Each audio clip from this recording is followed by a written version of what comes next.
Before you blame Rwanda on the issue of the M23 in the Democratic Republic of Congo, I want to give you a small background about exactly what is happening in the eastern part of the Congo. How did it all start? Because all you hear is that Rwanda is supporting M23 rebels. The DRC government is fighting against the M23 rebels to take the eastern region of the Democratic Republic of Congo. That's what you hear in the news every day. I want to tell you exactly what's happening there. Let's go back to where it all started.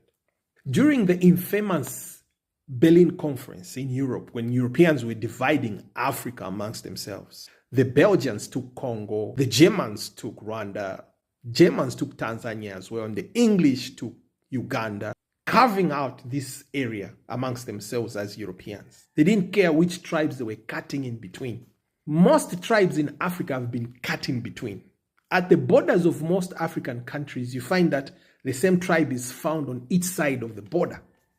It is very common across Africa because the Europeans did not care how they are dividing these tribes. All they did is just, you're taking this, we're taking this, you're taking this, we're taking this. So that's how they divided the DR Congo, Rwanda, Uganda, Burundi, Tanzania, around that area.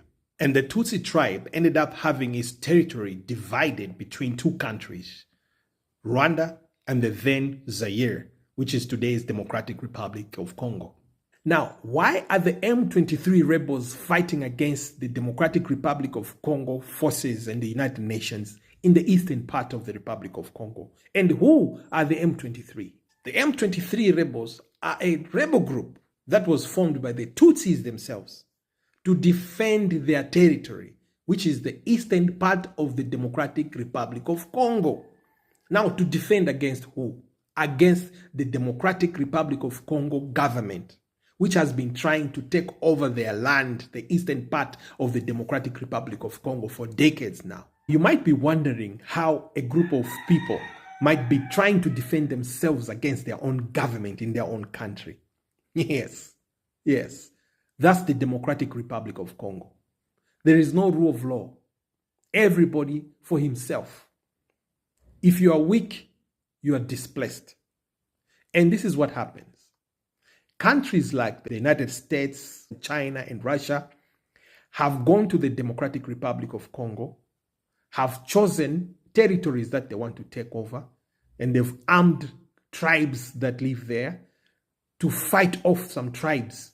So weaker tribes are taken over. So every tribe in the Congo DRC has to arm itself to the teeth. Those who have more arms and stronger, they take more territory. Government is in on it. The United States, the EU, they use the United Nations troops as cover for gang warfare that is going on in the DRC. There's no government in the DRC. They call themselves government, yes, because they run things from Kinshasa. But in actual fact, they are a gang that represents the United States, France, and others to loot the DRC. And what do?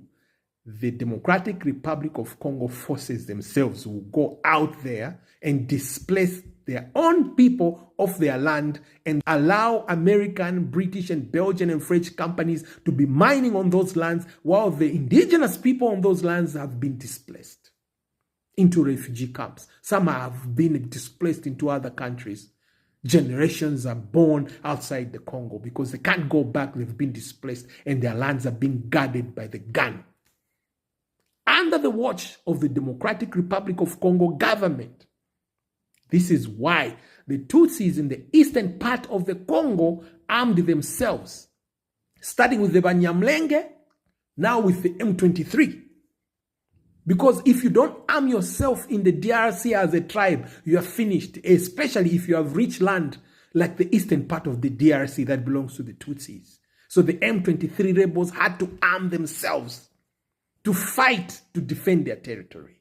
The eastern part of Congo is rich with uranium, lithium, and other semiconductor minerals that are used to make phones and drones and everything.